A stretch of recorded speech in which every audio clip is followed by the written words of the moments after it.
My dad raised his glass and said, "To Samantha, she's destined to shine." Everyone cheered. Then he dangled car keys in front of her, the brand new red car parked outside, flashing like it was her crown. When my turn came, I was handed a small box. I opened it. Inside were sponges, dish soap paper towels. Mom smiled sweetly. "Now you can keep the house tidy, Anna." My sister laughed so hard the room shook, and that was the moment I realized I wasn't family. I was the maid. So I stood up and walked out. Hi everyone, I'm Anna in this story. Before I take you back to that night, tell me in the comments where you're watching from.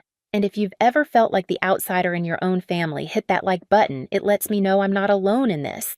Don't forget to subscribe because this story only gets more intense and you won't want to miss what happens next. It wasn't always like this. At least that's what I used to tell myself late at night when I couldn't sleep, when the echoes of my parents' laughter drifted down the hallway to the room where I lay awake, invisible. I wanted to believe there was a time they saw me, a time I wasn't just the background noise in Samantha's story. But looking back, I think I was always destined to be the shadow. I can still picture Saturday mornings when I was a kid. The smell of bacon and pancakes should have meant family breakfasts, but in our house, it meant work. Dad liked his coffee exactly at 7:05, not a minute earlier, not a minute later. Mom wanted the floors scrubbed before she returned from errands. And Samantha was allowed to sleep in. I'd be on my knees scrubbing tiles, my small hands raw and stinging from the bleach water while her laughter floated down from her room upstairs. She'd be on the phone with friends planning shopping trips while I crawled across the kitchen floor sponge in hand. No one told me to do it, not in so many words, but the expectation was always there. "Anna's the responsible one," Mom would say, her voice dripping with pride in front of neighbors. At 12 years old, being called responsible felt like praise. By 16, it felt like a chain around my neck. I remember one night when Dad came home from work, his tie loose, his voice already slurred from the bar. Samantha had gotten a B on a math test, and he still lifted her onto his lap like she was some kind of prodigy. "You're going places, Sam," he said, kissing the top of her head. I had an A taped to the fridge. No one noticed. No one ever did. The little things piled up like layers of dust in the corners of a house no one cares to sweep. My hands cracked from washing dishes after Mom's dinner parties. My knees bruised from kneeling to scrub mud out of the carpet after Dad tracked it in. My eyes burned from late-night studying, squeezed between endless chores. And yet when report cards came, Samantha's half-decent grades earned her ice cream outings. My straight A's barely a nod. It was always her. On my 17th birthday, I came home from my part-time job at the diner and found the kitchen filled with balloons and cake. For Samantha. Not because it was her birthday, but because she had finally passed her driving test on the third try. Mom kissed her cheeks, Dad posed for pictures, and relatives clapped like she'd been crowned queen. I stood in the doorway, greasy uniform clinging to me, holding a cheap cupcake I'd bought myself on the way home. No one even noticed I was there. Later that night, Samantha found me sitting on the porch steps. She grinned, still high from all the attention. "Don't pout, Anna. Some of us are just meant to shine brighter." Her words sank into me like a blade. Some of us are just meant to shine brighter. From then on, I stopped expecting fairness. I stopped expecting recognition. I told myself that maybe my role in the family was to hold it together silently, to keep everything clean and running while they shone. Maybe one day they'd appreciate me, but appreciation never came. By the time Samantha's graduation rolled around, I had years of practice hiding my disappointment behind a tight smile. I knew the party would be all about her.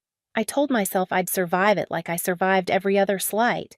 Still, some small part of me, the desperate childlike part, hoped for a crumb of acknowledgement. A glance, a word, anything to show I mattered.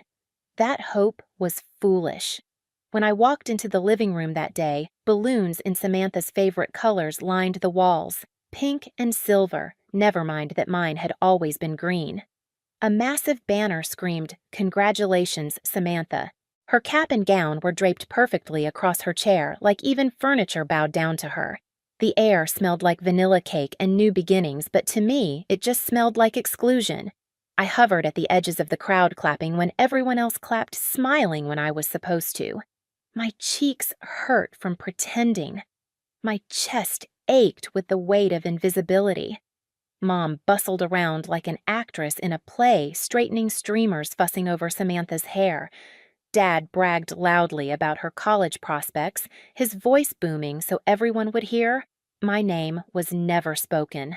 I watched them and wondered, had I really fooled myself all these years into thinking I belonged? A memory flickered in my mind, a cracked photo frame that used to sit on the hallway table. A family portrait from years ago. Dad in the middle, Mom on his left, Samantha in front grinning like she owned the world, and me tucked into the corner, half cut off by the frame's jagged edge after it broke. No one replaced the frame.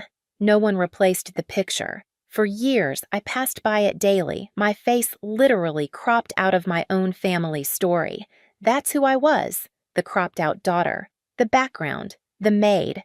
And sitting in that crowded living room with champagne glasses clinking and camera flashes exploding, I knew deep down nothing was going to change. Not unless I changed it myself. The sound of clinking glasses still echoed in my ears as Dad stood tall in the middle of the room, chest puffed out, champagne in hand. His voice carried like a sermon. To Samantha, she's going to do great things. She's destined to shine bright. The crowd roared with cheers, the kind that shake walls and rattle picture frames. I clapped along too, though the sound of my palms meeting felt hollow like applause meant for a ghost. I stood there, a shadow applauding a star. When the gifts began, my stomach knotted. I told myself not to expect anything, that survival in this family meant lowering your hopes until they scraped the floor. But still, that stubborn spark inside me, the one that hadn't been fully extinguished yet, whispered, maybe this time they'll surprise you. Maybe they'll see you. Dad had already spilled Samantha's surprise weeks before his pride couldn't keep secrets. Everyone knew about the car. They just didn't know it would be red-polished like a ruby parked outside under a bow big enough to cover its windshield. He dangled the keys in front of her now, milking the moment. "You deserve this, Sam," he said, handing them over like a king passing down a crown. Her squeal pierced through the air, sharp and triumphant. She bolted out the door, the crowd surging after her. Through the window, I saw her leap into the driver's seat, her cap bobbing with every bounce, while flashes from phones lit up the night. Dad posed with her, his arm around her shoulders, pride radiating off him like heat. Mom wiped tears away, mascara smudging the picture of a mother overcome with joy. And me, I stayed back. I couldn't bring myself to run outside to fight for a place in a celebration that was never mine. I lingered in the doorway, my hands pressed together so tightly my knuckles went white. Then Mom turned her eyes bright as she reached for the small box on the table. "Your turn, Anna," she said. The air stilled around me. My throat tightened. The box was too light, feather-light, insubstantial. My heart began to pound, warning me of the humiliation I already sensed was coming. Still, I forced my fingers to peel back the wrapping paper, each rip sounding louder than it should have, echoing in my head. Inside, stacked neatly like a cruel punchline, were sponges, paper towels, dish soap, even glass cleaner. I stared, blinking, as though maybe if I just looked long enough the supplies would transform into something else. A necklace, a book, anything but what it was, a chore list disguised as a gift. Mom's smile spread wide, syrupy sweet. "Now you can keep the house tidy, Anna. We know how responsible you are." Samantha's laughter erupted before I could even process the words, a sharp, piercing sound that sliced through me. "Perfect for you," she sneered, her eyes sparkling with mockery. Heat rushed to my face. My hands trembled as Dad chuckled, adding the final dagger. "Well, at least you'll always be useful around here." Useful. That was all I was to them. Not loved, not celebrated, just useful. The room blurred around me. The chatter, the clinking glasses, the laughter, they all melted into a dull roar. I looked down at the box, at the sponges and bottles and rolls of paper towels, and something inside me cracked. I closed the box slowly, my hands shaking so badly I thought it might slip from my grasp.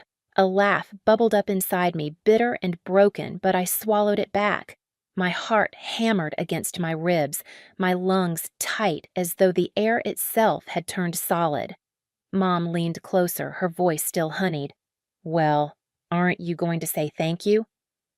The word thank you stuck in my throat like glass shards. Instead, I set the box down on the coffee table carefully, almost reverently, as if it were fragile. But it wasn't the box I was protecting, it was myself. If I stayed a second longer, I would shatter in front of them all. I pushed myself to my feet. "Where are you going?" "Anna," Mom asked, her tone dripping with false concern. "Out!" I muttered, my voice low, sharper than I'd ever let it be in her presence. Dad frowned annoyance cutting across his face. "Don't be ungrateful.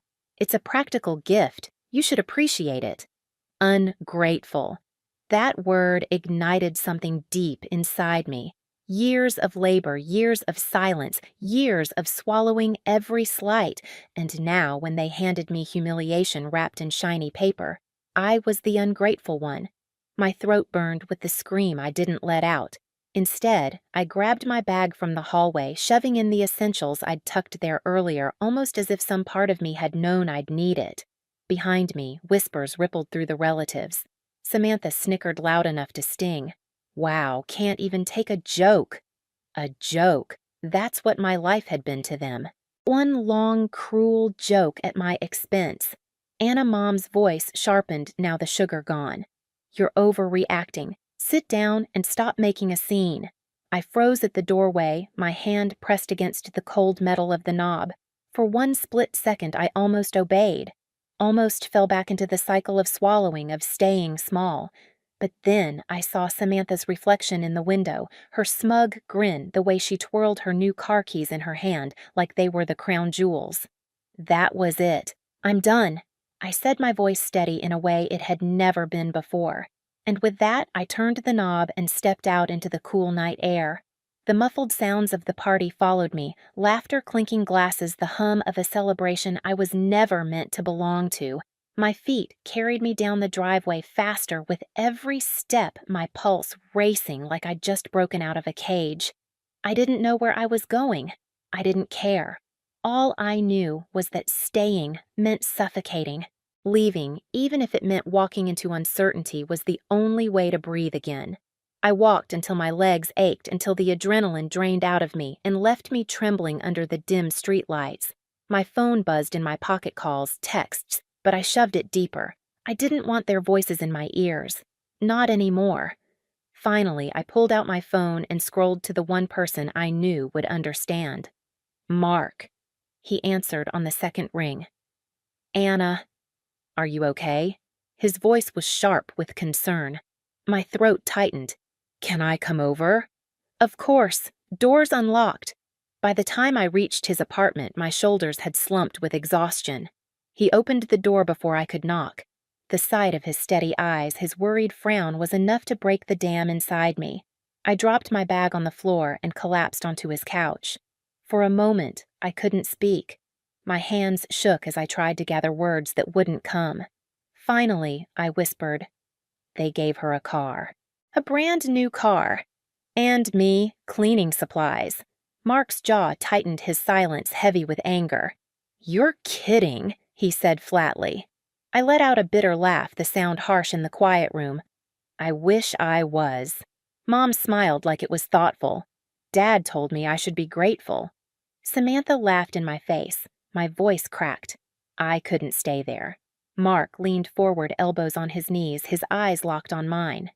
"Anna, you've carried that family for years, cooking, cleaning, holding everything together, and they hand you a box of sponges. You don't deserve that. You've never deserved that."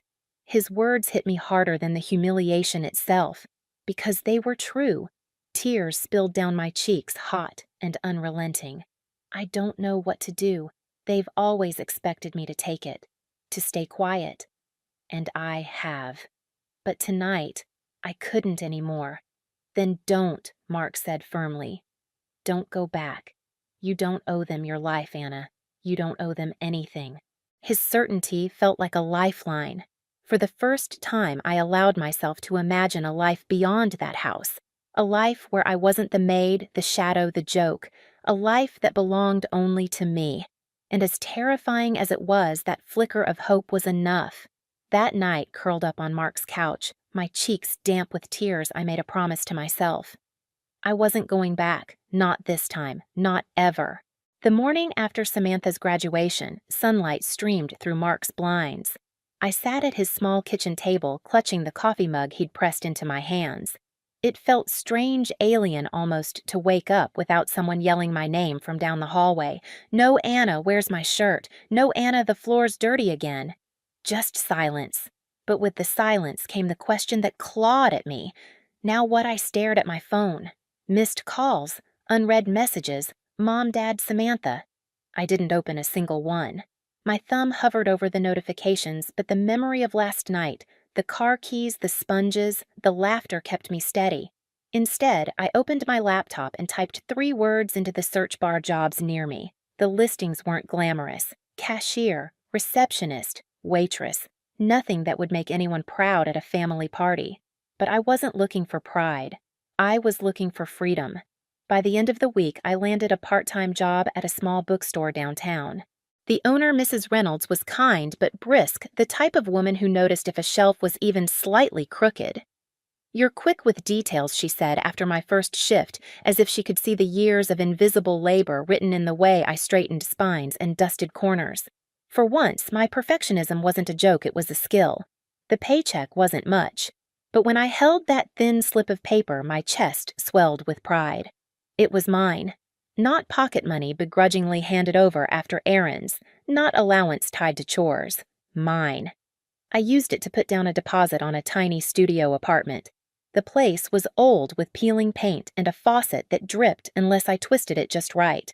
But when I unlocked the door for the first time, the key cold and solid in my hand, I felt something stir inside me. Independence. That first night, I sat cross-legged on the bare floor with "Take Out My Bag" beside me and nothing else. No furniture, no decorations, just me.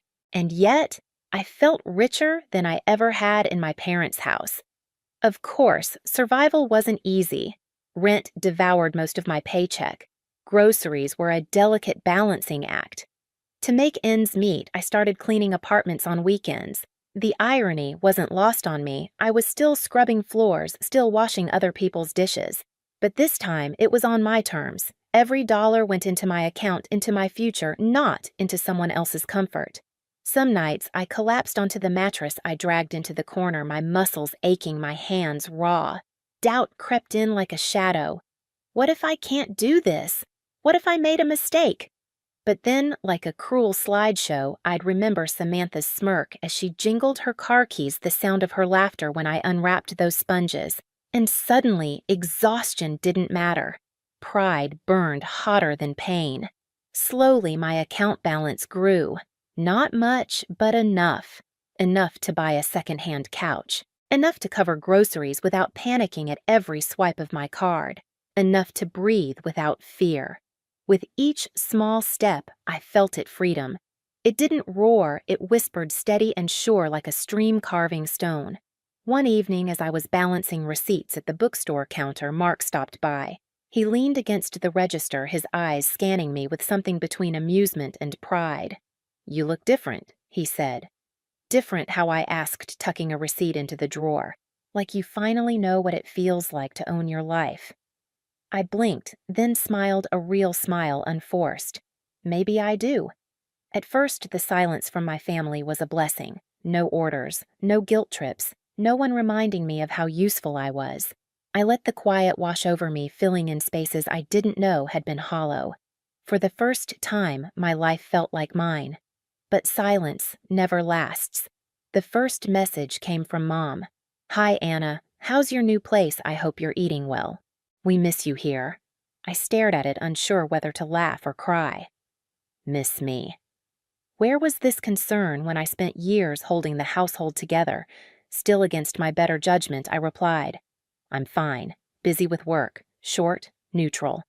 A few days later, another text. "Your dad and I are so proud of you. We knew you'd land on your feet. We're here for you always." Proud. The word nearly made me laugh out loud. These were the same people who had wrapped up dish soap and sponges, presenting humiliation like a prize. And now they were proud I didn't buy it. Then came Samantha. "Hey sis, hope you're good. Things are kinda crazy here. How's work going?" Her attempt at casual was almost comical. Samantha had never cared about my life, never once asked about my day, unless it affected hers. I typed back a vague, polite answer, the kind of response you give to a coworker, not a sister. And yet, I could feel it, the tide was turning. Their silence wasn't concern. It was calculation. They had lost their maid, and now they wanted me back. The quiet I'd built for myself didn't shatter all at once. It frayed thread by thread with every buzz of my phone. At first, the messages wore a polite mask. "How's your place? Proud of you. We miss you." I read them with the same numb caution you use to handle a knife someone swears isn't sharp. Then the mask slipped. "The car payment is heavier than we planned. Groceries are outrageous right now. Could you spot us just until things settle?" I stared at the screen until the words blurred. They didn't want me. They wanted what I could carry. I started leaving the phone on the kitchen counter like a noisy insect trapped in a jar. The vibrations hummed against the laminate, a steady nagging rattle that followed me from the sink to the stove. When I finally answered, it was to Mom's voice, soft in a way that used to make me agree to anything. "Honey, the house feels empty without you. Your father is exhausted. Samantha is overwhelmed with everything. Come for dinner. Let's talk." Talk had always meant fold the sheets and forgive us while you're at it. "I'm working late," I lied, watching the steam rise from my ramen like a fog I could disappear into. She exhaled a wounded sound. "We just need a little help. Just for a while. You're so capable. Capable, responsible, useful, the words they polished and wore like a charm bracelet when they wanted me obedient. I'm building my own life," I said, keeping my voice even. "I won't come back to fix what isn't mine to fix." Silence opened like a trapdoor, and Dad's voice came through, loud, cracked at the edges. They were on speaker. "Of course. You watch your tone, young lady. We made sacrifices for you. A roof, food. Do you know what that costs?" A memory flashed me at 14 barefoot on winter tile scrubbing mud from the entryway as he lectured about respect. My knuckles were numb, but I kept going because dinner wouldn't be served until the floor shone. "I paid," I said quietly, surprised at my own steadiness. "I paid every day with work you didn't see because you didn't want to." Samantha's voice slid in sugar sweet. "You're being dramatic. Everyone helps in a family. You were never asked to do anything you didn't want." I laughed. It came out dry and sharp. "You think I wanted to be handed dish soap in front of a room full of people?" A beat. Then Dad defensive. It was practical. I pictured the box the way my hands had trembled, trying not to drop humiliation dressed as a gift. "Right," I said. "Practical like giving a maid the tools she needs." Mom bristled. "Don't say that. We love you. Love shouldn't taste like bleach." "You love me when I'm useful," I said. "When I'm quiet. That's not the same thing." Samantha scoffed so loud it clipped through the speaker. "God, Anna, you've always been jealous." "Admit it." "I worked hard. I deserve nice things. You can't stand it." "Jealous." The word slid across my skin like ice. I could see her palm, upturned keys cascading through her fingers as if they were holy. "I don't care about your car," I said. "I care that you laughed when they gave me sponges. I care that you watched me drown and called it a joke." "Watch your mouth," Dad snapped. "You owe us respect." Respect. That old altar. I used to bring offerings, spotless counters, quiet apologies, dinners on time. "Respect is earned," I said. All I got was the reminder that I'm useful. "And now that the bills are heavy, suddenly I'm also missed." Mom's voice wobbled. "We're drowning. It would be different if you were here. You're good with money, with lists, with everything. You've always been our anchor." Anchor. The thing that keeps the ship from leaving. My fingers tightened around the phone until I felt the ridge of the case bite my palm. In the crooked light of my studio, the thrift store mirror showed my face tired, yes, but mine. Behind me, a wall of hand-me-down frames held photos of new friends who looked straight into the lens as if I belonged there too. I had never been centered in my parents' house. I refused to return to the frame's edge. "I'm not coming back," I said. "Not to rescue payments you chose not to carry weight you assigned me," Samantha hissed, selfish. A small, startling calm slid through me. Selfish would be demanding someone else live your life for you. Dad tried a new angle, the one that used to cut deepest. "After everything we've done, ungrateful." Ungrateful had once been a leash. Now it was just a tired word rattling an unlocked door. "You told me to be grateful for sponges," I said, and my voice didn't shake. "I am grateful for what that moment taught me." There was a scuffle of sound, like they were all talking at once, then Mom again pleading and brittle. "Please. One dinner. We'll apologize properly. We'll start over." The promise landed too late, a bandage on scar tissue. I thought of how beginnings smelled in their house, pine sol, and panic, the rush to make everything look fine before company. I closed my eyes and pictured something else, me setting my own table, 2 bowls steam, softening the room. Me choosing where to place the cracked photo frame I'd rescued from their hallway and replaced with a whole one my face centered for once. "No," I said, and it felt like setting a heavy box down, muscles finally releasing after years. "We don't need another dinner where I pour coffee and you pour excuses. We need distance." The line went quiet. For a moment I heard only my breath and the mild hum of my ancient fridge. Then Dad, softer than I remembered him capable of. "You'll regret this. Maybe once that would have been true." Now it just sounded like a wish. "I'll risk it," I said, and hung up before the guilt could find my throat. My hands shook, but not from fear, from the sudden slack of released tension. The phone buzzed again, angry this time, the way a doorbell whines when someone leans on it. I set it face down and opened the top drawer where I kept things that marked thresholds, the bookstore name tag, the lease copy, a little envelope I'd addressed to Mom and Dad weeks earlier without knowing if I'd ever use it. Inside lay the spare house key they'd given me at 16, in case I had to let the plumber in case they needed groceries hauled, in case Samantha forgot hers. I slid the key into the envelope, sealed it with my thumb, and pressed along the edge until the glue held. A small private ceremony. I didn't mail it that night. I just left it on the counter where the phone had rattled a silent reply, a boundary you could hold.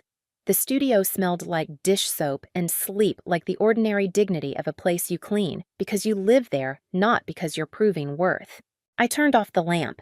In the dark, another vibration thudded against the laminate, then stopped. Somewhere between the last ring and the hush that followed, I realized the power struggle had never been about money or chores. It was about authorship, who gets to write my life, who gets to hold the pen. I lay back on the mattress and let that truth settle heavy and kind. In the morning, there would be more calls. Maybe a message from a number I didn't recognize. Maybe words I'd wanted for years arriving late and limping. But for the first time, I knew how to answer without speaking at all. I had the key. And I knew where it belonged. The calls slowed after that night. At first, the silence felt dangerous, like the pause before a storm. I kept my phone face down, checking it only when I had to, half expecting another barrage of demands, another tidal wave of guilt. But days stretched into weeks, and the quiet began to feel safe. I threw myself into work, stacking hours at the bookstore, taking extra cleaning gigs, saving every dollar. My apartment slowly transformed from an echoing box into a place that looked like me. A thrifted couch with a floral pattern, a secondhand lamp that flickered but glowed warmly, pictures of friends pinned to the wall, people who looked straight at me, who wanted me in the frame. It was the first gallery of my life where I wasn't cropped out. But families have a way of circling back like ghosts who refuse to leave a house. One evening, my phone lit up with a number I didn't recognize. Against my better judgment, I answered. Anna Dad's voice, but thinner, worn down. I closed my eyes. "We've been talking, your mother and I." He paused as if the words themselves were foreign to him. "We know we messed up. We're sorry. Truly sorry." For a second I couldn't breathe. Sorry. The word I'd prayed for as a child. Sorry for the neglect. Sorry for the humiliation. Sorry for the years of treating me like a servant. And now here it was too late arriving, like an old letter that had been lost in the mail. "We don't want you to think we only care when we need something," he went on. His voice cracked. We want our family back. We want you back." My throat ached. I wanted to believe him. I wanted to imagine walking through the door and finding warmth instead of cold recognition instead of dismissal. But the memories shouted louder. Samantha laughing as I opened the sponges, Mom's syrupy voice telling me I was responsible enough to scrub forever, Dad's chuckle. "At least you'll always be useful." "I can't," I whispered. My voice was soft, but it didn't waver. "Not now. Maybe not ever." Silence. Then the faint sound of Dad exhaling, broken and small. "I understand. But if you ever change your mind, we'll be here." The line clicked dead. I sat on my couch, the glow of the thrifted lamp casting shadows across my walls. My heart was heavy, but my chest was lighter than it had been in years. I had waited my whole life to hear them say sorry, but when it finally came, it was like pouring water on ashes. Too late to spark anything alive. Months slipped by, each one steadier than the last. My little side hustles grew. Money wasn't plentiful, but it was mine. The ache of guilt still crept in at night, sometimes whispering, "They're still your family. Shouldn't you forgive?" But then I would remember standing in that living room box of sponges in my hands, Samantha's laughter ringing in my ears, and the guilt would quiet. A year later, I found the envelope with the house key still sealed, resting in the drawer where I'd left it. I carried it with me on a walk one evening, the autumn air crisp against my cheeks. At the corner mailbox, I paused. I could have tossed it in, mailed it back to them as a final gesture. Instead, I tore it open, held the cold metal key in my palm, and dropped it into the nearest trash bin. The clang echoed like a closing door. That was my confrontation, not with screaming or slammed doors, but with silence, with choice. For the first time, I wasn't leaving because they pushed me out. I was staying gone because I chose myself. And in that quiet echo, I realized I had finally stepped into my own life. A year passed, and the pieces of my life stitched themselves into something whole. Not perfect, not glamorous, but mine. The bookstore became more than a job. It became a place where I felt seen. Customers recognized me by name. Mrs. Reynolds trusted me to close up on my own, and every stack of novels I arranged felt like building a small corner of stability. My weekends were still filled with extra cleaning shifts, ironic maybe, but I no longer scrubbed to prove my worth.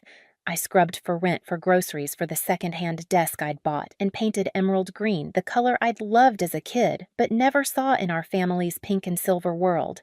Every streak I wiped away, every surface I polished was an investment in myself, not a sacrifice to someone else's comfort. The studio transformed slowly. The peeling paint gave way to a fresh coat of cream.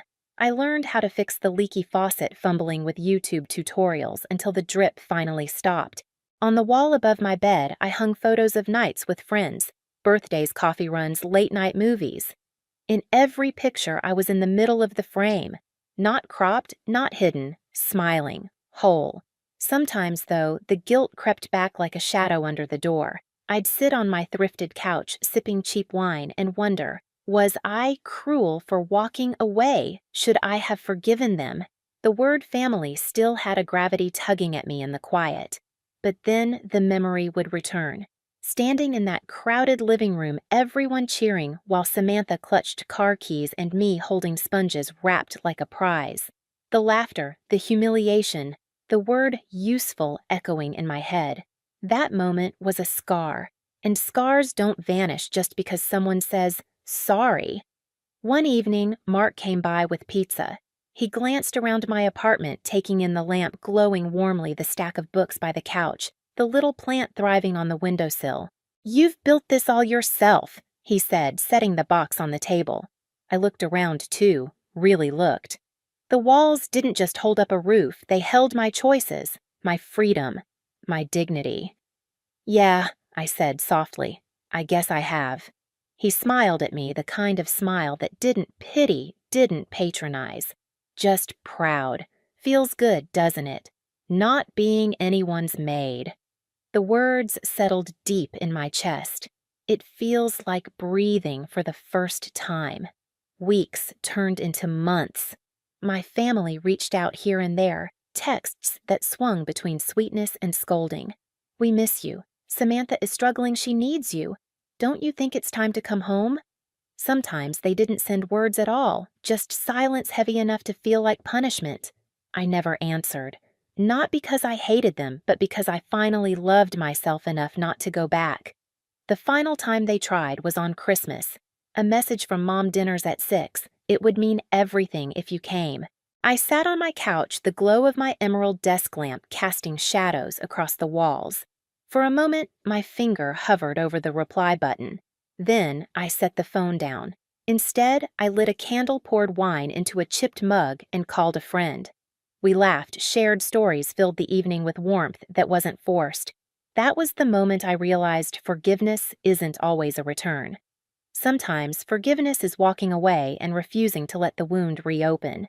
Now when I look back, I see the arc clearly: the girl who scrubbed floors for approval, the sister who swallowed laughter like poison, the daughter handed humiliation wrapped in shiny paper, and the woman who left, the woman who built something out of nothing. I still don't know if forgiveness is in my future. Maybe one day, maybe not. What I do know is this: the night I left with nothing, I gained everything that mattered. I gained myself. If you've ever been treated like the outsider in your own family, you know how heavy that silence feels. Walking away was the hardest thing I've ever done, but it was the only way I could finally breathe. What would you have done in my place? Would you have gone back or closed the door for good? Tell me your story in the comments. I'd love to hear it. And if you've ever carried scars from family the way I have, hit that like button so I know I'm not alone. Don't forget to subscribe, because more stories like this are coming, and I promise they only get more intense.